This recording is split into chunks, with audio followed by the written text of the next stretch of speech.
বাংলাদেশের মানুষ সাম্প্রতিককালের একটি জরিপে দেখা গিয়েছে যে 56% মানুষ জানেই না যে সংখ্যানুপাতিক নির্বাচন কি।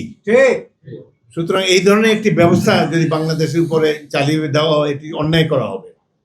জনগণের রায়কে সবসময় এই জামাতে ইসলামী ভয় পায়। এই জন্য প্রত্যেকটা নির্বাচনে অংশগ্রহণ করে কোনোদিন 17টার বেশি আসন পায় নাই। আমাদের দল বিএনপি যখন লেজে গোবরের অবস্থা হলো, সবসময় বিপুলভাবে 4বার তো জনগণের ব্যাপক সমর্থন নিয়ে আমরা রাষ্ট্র শাসনের দায়িত্ব পেয়েছি।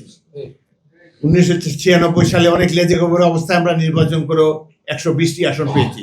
তখন এই জামাতে ইসলামী আওয়ামী লীগ ঐক্যবদ্ধভাবে বিএনপিকে প্রতিরোধ করার চেষ্টা করেছিল। আমরা সবসময় জনগণের রায়কে মাথা পেতে নেই।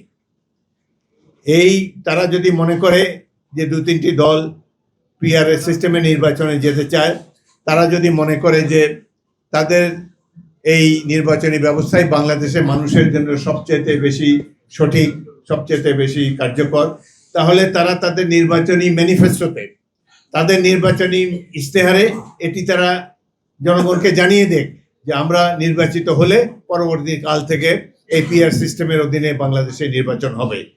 কিন্তু 2-3টি রাজনৈতিক দল মিলে তো একটি নির্বাচনী ব্যবস্থা জনগণের উপরে চাপিয়ে দিতে পারে না। গণতান্ত্রিক ব্যবস্থা হলো জনগণের সম্মতিতে সিদ্ধান্ত গ্রহণ। একমাত্র নির্বাচনই গণতন্ত্রের অনুষঙ্গ, যার মাধ্যমে আমরা সঠিক পথে যেতে পারি। সুতরাং আশা করব এই ধরনের উদ্ভট কথা, নিজেরা জিততে পারবে না সেই জন্যে এই ধরনের নতুন কোনো সিস্টেমের এক্সপেরিয়েন্স, বাংলাদেশের মানুষ তো গিনিপিগ না। 17 বছর অনেক কষ্ট করেছি আমরা। সাধারণ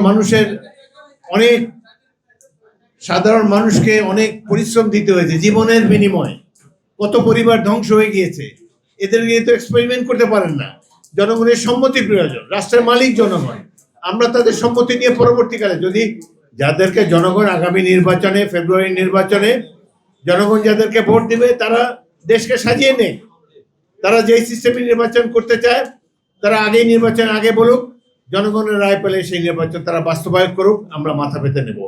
কিন্তু এইভাবে জনগণের উপর অত্যাচার করে নিজেদের স্বার্থে, নিজস্ব দলীয় স্বার্থে অদ্ভুত নির্বাচনী ব্যবস্থা,